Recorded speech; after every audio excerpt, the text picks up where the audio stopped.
Very nearly about sailing July 2023. I filmed lots of this with the flipping camera off, so there's going to be talkovers, and not with the camera off, you wouldn't be able to see me with the cameras off, with the microphone off.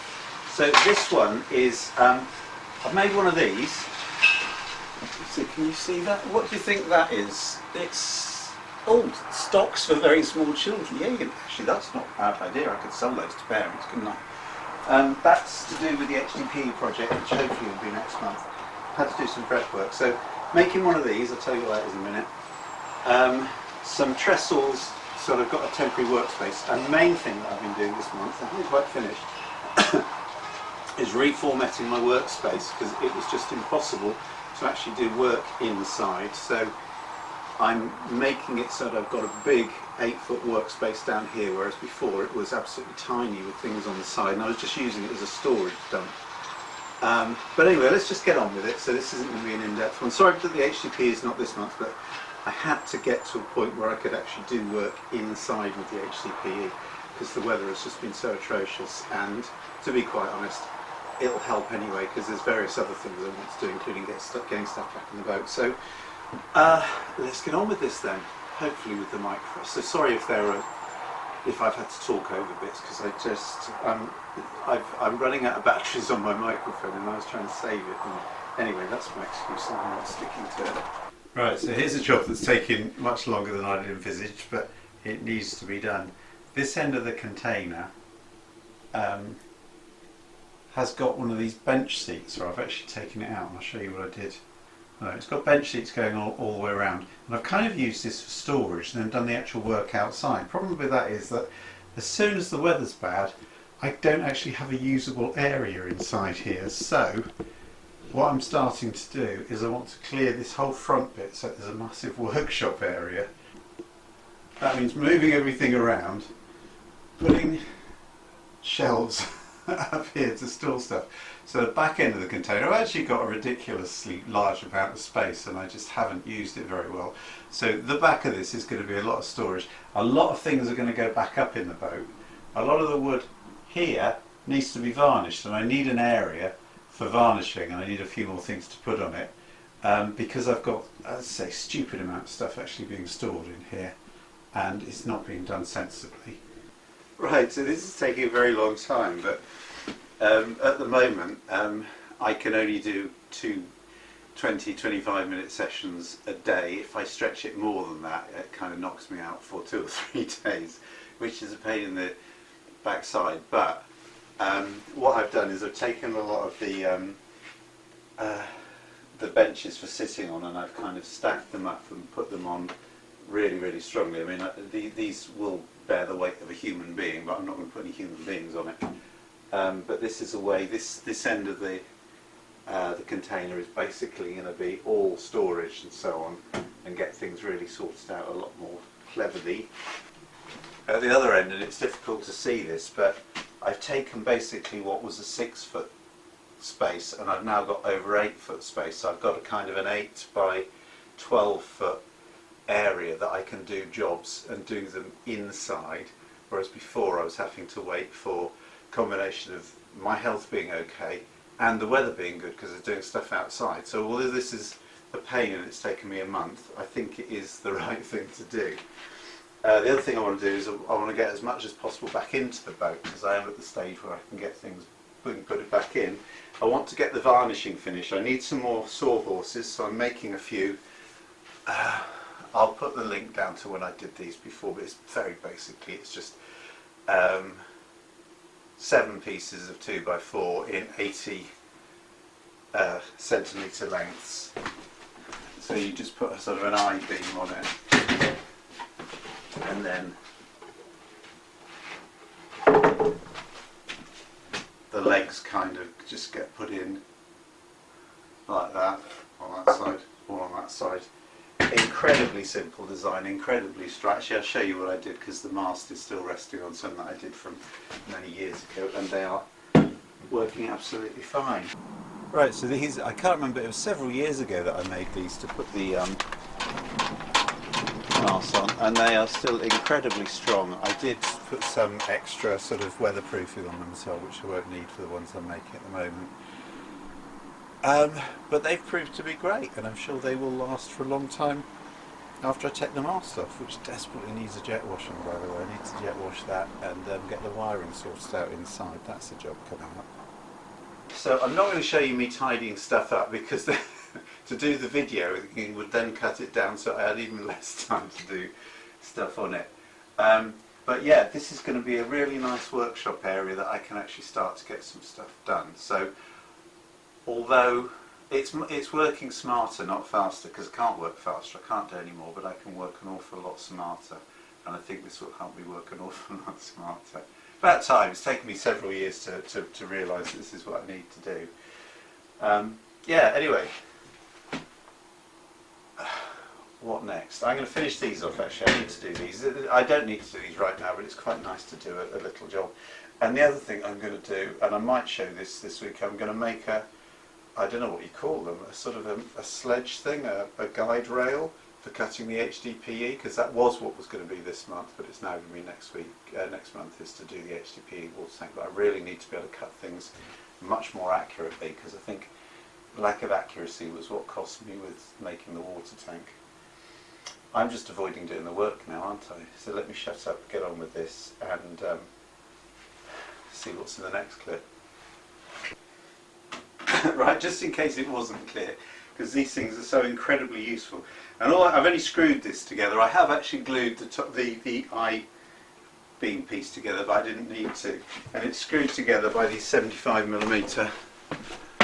They're just drywall screws, and they're fantastic, and it's really strong. I mean, and the ones that I made for the mast, I did put some additional bits under here to kind of strengthen it up. These are the extra bits that I screwed onto here, and I think I did screw them. I don't think I glued them. I could have glued them as well. So I just cut a piece to fit underneath here, and the two bits that came off here were two sort of triangular bits, and I just glued them up here. It makes it even stronger, ridiculously strong. But this is what you say, as I say, if you get 5 pieces to make 2, you've got one 80cm piece spare, and you can do that. I might do this just to make it look. It's always nice if something looks stronger, but these have been fantastic. They're as solid as they were made. These are outdoors. They were already proofed, but I put some extra proofing on them, and they've done really well, really well.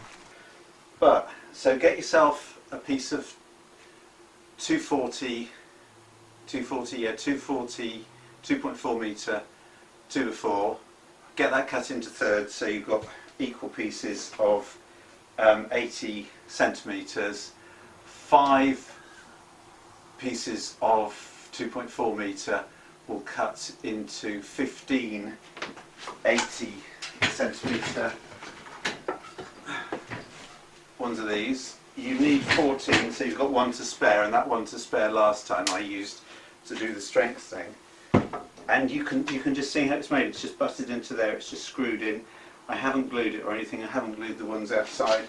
And let me show you how stable it is, and I haven't done any measuring up or anything, it's just that everything at right angles. There is no wobble at all on this, it absolutely fits perfectly. You can get massive weight on this. This is as solid as a rock. I mean, if I want to put something really, really heavy on it, and maybe I'll put some of the additional reinforcements, but to be quite honest, it doesn't really need it. And it's great, and it just takes a few minutes.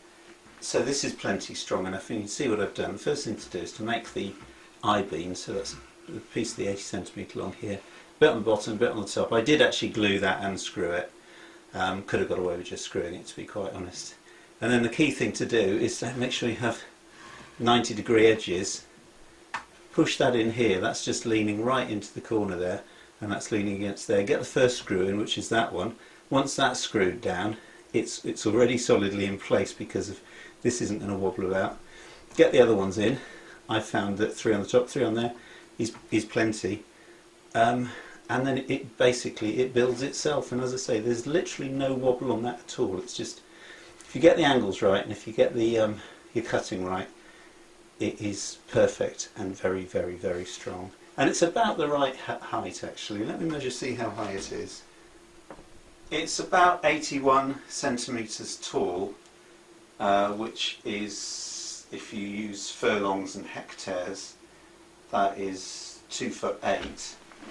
and the normal workstation that I use, the fold away one,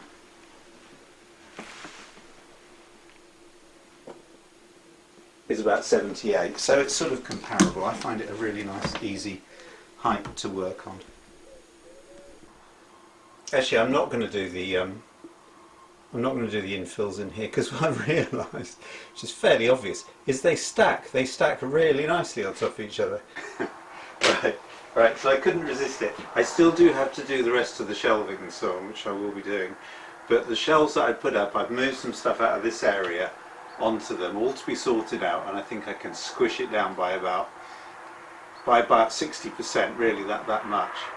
And already it's nice to have a clear area here, which is probably as big as or bigger than other bits I've had. So to keep this area completely clear, and today is a case in point that it's raining, it's not raining, it's raining, it's not raining. Normally I'd have to oik all this outside.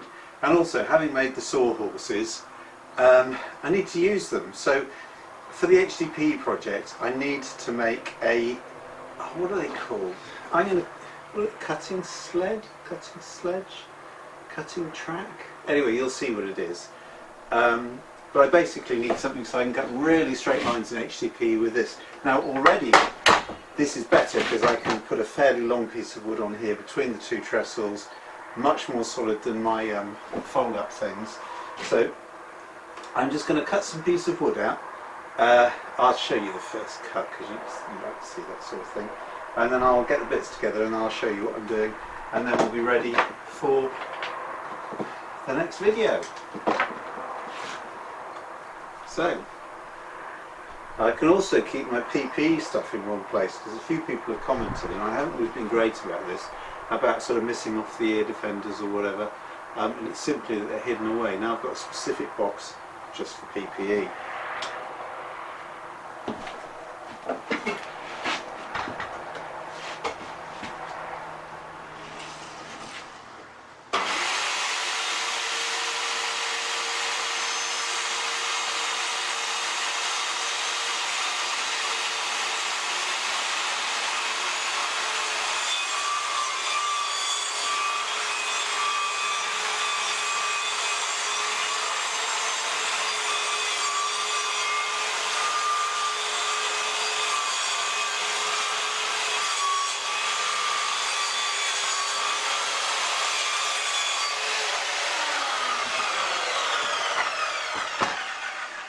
Now, what you will have noticed there is loads and loads and loads of sawdust coming up. I need to hook it up to, I've got a workshop hoover thing, vacuum thing, which is specifically for that type of purpose. It's actually, at the moment, it's got a load of soda crystals in it for my soda blasting, so I'm just going to have to hoover this up with a different hoover and sort this out in a different way at the moment. But I am going to put proper, you know, ultimately I want to get cyclone and all that sort of stuff sorted out here. Yeah, you're right, I should have been wearing a breathing mask actually, but I'd forgotten. When you're doing it outside, you kind of just have the wind blowing it away if it's wood, and if it's plastic you have to hoover it up afterwards. But anyway, I'm going to get on, do the rest of this, and then I'll show you what I'm actually making. Right, so here it is. It's a piece of 19mm thick plywood with some more plywoods on the edge. This is my straight edge, that's my reference edge. That was the factory cut bit, check that, that's absolutely straight. And the deal is that and I've taken the blade off this, the saw goes on there and sort of slides along and then cuts through this. And that is not as perfect as I'd have wanted it. I was going for about 0.5 millimetre, but it's about 1 millimetre slack. But hopefully that will be good enough. The other thing you do, and I've done this because I just filmed this with the sound off as usual, where there's the little groove in here with the 0, just make a mark so that you know where the blade is going to go. Slide it along. And that's so that I can drill some sighting holes, because obviously if it's underneath, this thing cutting is underneath, you can't see it. Don't do this the way I did it. there's a better way of doing it. What I did is I put the first piece on. That's absolutely straight. That was my reference piece. Measured it against the saw, and did it so that it was sort of about 1 millimetre or 2 further in. Then I got the router, and the aim was to use this reference thing as a guide and move it along. What I forgot is the fact that I needed to put a spacer under here, so that was a pain to do that. And I kind of did this, just making it, cutting off a little bit more at a time. Gave it a bit of a sanding as well. A better thing to have done, what I would do next time, and it's simply because I haven't got a brad nail gun, is to actually put the saw in place, put all the glue on, put it down in the right position, make sure this is edges straight, brad nail it, put it in the middle, brad nail it, put it there, brad nail it, glue it, job done. So that was a bit of a faff, but you know what, it's alright. So the next thing to do is to do the sighting holes and then show you how it works, ready for doing the HDPE hopefully next month. So what I've done here is I've cut 4 holes central to the line where the blade is. That's the 0 point. I actually did them a bit bigger than I would have chosen to do, but I've only got one really good quality one of these. I've got some horrible cheap ones, and I thought actually it doesn't matter if it's slightly too big. So the deal is that you can see, so if I move this up to say the edge of this piece of wood, let's get a better view on this. Now this doesn't look lined up obviously because of the sort of parallax error, but you can see through there, line it up, and the saw blade goes exactly along where that line is. Again, let me show you a better view of that. Right, so that's exactly where the saw blade goes. By the way, I can't remember if I mentioned this in the last bit, but this is an Evolution Rage B, 8? Can't read that. B, I think. And I specifically got this one because it comes with one of these multi-purpose blades that Evolution are famous for. So it cuts metal, wood, plastic. See, that's the thing. And I have cut HDPE with this before, and it's been absolutely fine. So I've been very, very happy with both this saw and this blade. So the next thing to do, because you're going to say, well, hang on a second, Paul, there's a piece of wood in the way. I now need to run this along and actually cut through. Oh, it's my alarm going off, so my washing needs to come out of the washing machine. Sorry about this. I am not doing a retake. Yeah, so now the next thing to do, and it'll be finished, apart from perhaps putting some tung oil or Danish oil or something like that and smoothing the edges a little bit, I just need to cut the actual hole. And of course I can see, because of where the holes are, that I'm not going to cut the thing underneath. Fantastic. So far, so very, very good. Right, so either this is the quietest saw in the world, circular saw in the world, which it isn't, or yes, the microphone is not on. So this is basically just cutting out the groove right the way through the wood. So when I do it with the HDPE will be underneath it, and it should keep it to within about 1 millimetre, half a millimetre of straight. Everything will be clamped together. You'll have to wait till next week to see that. So yeah, very pleased with that. And I'm showing it off and saying something here, and I can't remember what I was saying, but very, very simple, very effective, very cheap, and I'm sure it will work absolutely fine. Right, yeah, sorry about that. I've got a weird setup in the camera. I didn't buy a matching microphone that's got a separate switch, and if I plug in the external microphone I need to switch it on separately, but hey ho. I will learn one of these days. So yeah, that's it for this month. There's another few jigs that I'll be making, but I won't cover those because this one, and sorry, let's show it to you now that I've actually done it properly. So you can see, I twist that round, there's a kind of a slit there. That will hold this very, very accurately, and the idea is that you put the HDPE, the plastic, on the trestles on something, clamp it on, and then everything's held nice and firmly, because before what was happening is, as I was pushing the circular saw along, it was kind of lagging, it was bending a bit. I thought I could get away with it, but I didn't. So the other things that I'm going to be making, but I won't cover these, is some sort of right angle clamps, because before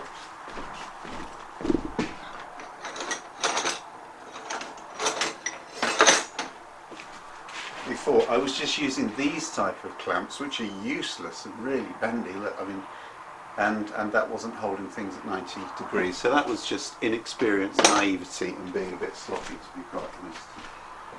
So, and the other thing, of course, is I'm going to finish off doing this area, because I've now got. It's amazing how this opens out. This is not a small area, as I say. It's about 8 foot by 12 foot. Which will be completely uncluttered once I've got everything down there, and it will mean that I can do several things at once. Because the trouble is, what happens if I need to do a bit of varnishing, I've then taken up all the room while I wait for it to dry. Obviously you can't do varnishing and then do dusty work, but you can do glue up work and other things like that. So it is about working smarter, getting things in the bow. So anyway, that's, as I say, that's it for this month. Thanks for tolerating the periods of silence, and hope you're all well, and see you next month. I'm not going to promise that I'm going to do the HDPE welding next month, because I'm not going to put the video out until I've actually done it and pressure tested it and so on. And if that doesn't work, it's back to plan B, C, which was to finish it in fibre class. But I do want to get the holding tank done pretty soon, because it's just one of those jobs that's been going on for too long. Okay then, see you next month.